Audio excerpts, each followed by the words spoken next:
चाहे जेसुकै होला हैन, हामीले एकचोटि हर्क साम्पाङले विश्वास गर्नै पर्छ क्या। मैले अरू कुनै पनि उपाय देख्दिनँ क्या हैन।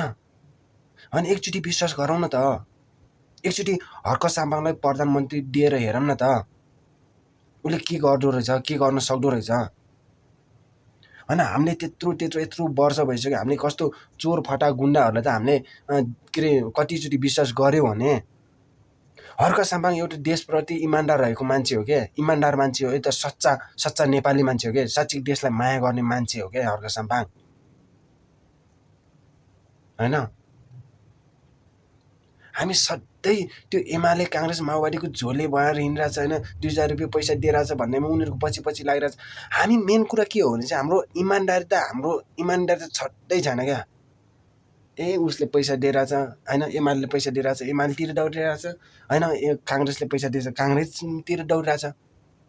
छ्या, यो त लाजा मर्नु कुरा क्या। पहिला महात्मा कसम यार त्यो हैन, म नेपाली हुँ भन्ने कस्तो गर्व लाग्थ्यो क्या।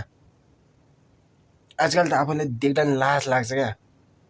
सब पैसामा बिकेका छन् हैन, त्यो आफ्नो इमान्दारी त के हो, सच्चा साँचो हैन, सत्यको बाटो कोही पनि लागेनन् क्या नेपालीहरू, कोही लागेनन् क्या। म्याचिङ सब मुजी, त्यो झोले मुजी खाने, भ्यानचोन म्याचिङ, न देशको लागि के गर्न सक्यो, न देशको लागि के बनायो, न देशको लागि के गर्यो, त्यसकै चाकमा लागिरहेछन् नेपालीहरू यार।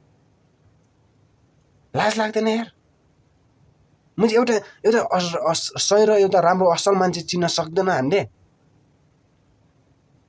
यस्तो नि के दिने क्या, एउटा सही मान्छे, एउटा सत्य मान्छेले चिन्न नसक्ने मान्छे हामी के जुनी ल्याउने क्या यस्तो यार हैन। आफूलाई पनि दिगदार लाग्छ, आफ्नै लाज लाग्ने कुरा हो कि यो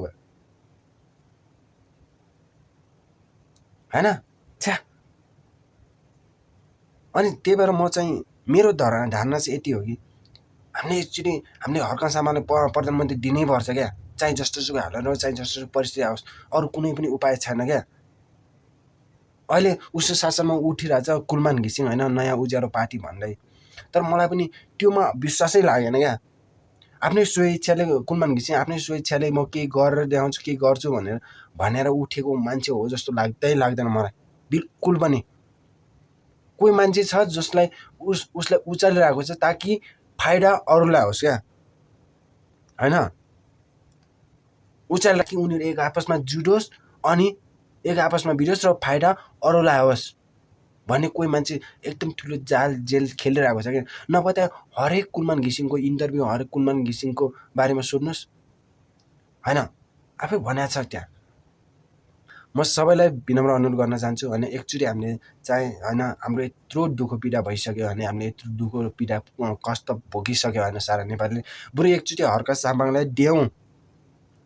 हामी यो लोभको पछाडि नपरौँ के मान्छे हैन। यो 2-4 रुपियाँ दियो, 2-4 रुपियाँ खाना दिएर चाहिँ 2-4 रुपियाँ पैसा दियो भने मान्छे आफ्नो इमान्दारी त बेच्नु भएन क्या। हामीले यो बेचिरहेछ कि यो हाम्रो सबैभन्दा ठुलो गल्ती हो क्या। म्हणजे यो त लाज मान्नु हैन, जता पैसा दियो उतै बिग्यो क्या। हामी मतलबै छैन क्या देशको लागि। हामीले साँच्चै यो देशलाई माया गर्ने मान्छे कोही पनि जन्मेनन् के, कोही पनि त्यो सच्चा इमान्दार भएनन् के नेपालप्रति। देशलाई माया गर्ने साँच्चै कोही पनि जन्मेनन् क्या। नभए किन त, थाहा छ त यार, सबैलाई थाहा भएकै कुरा हो क्या। एमाले काङ्ग्रेस माओवादी भनेको देश खाने, देश लुट्ने बाहेक अरू कोही पनि छैन भनेर। त्यत्रो देशको देश यस्तो नोक्सान भइरहेछ त यो सबको जिम्मेवारी को? तिनीहरू होइन त? यसमा मुनि जनताहरू पनि पर्छ क्या। जनताहरू पनि यो जनताहरूले बेर्नु पर्ने कुरा हो क्या मान्छे नै हैन। खै त मुझे आम जनताले बुझेको।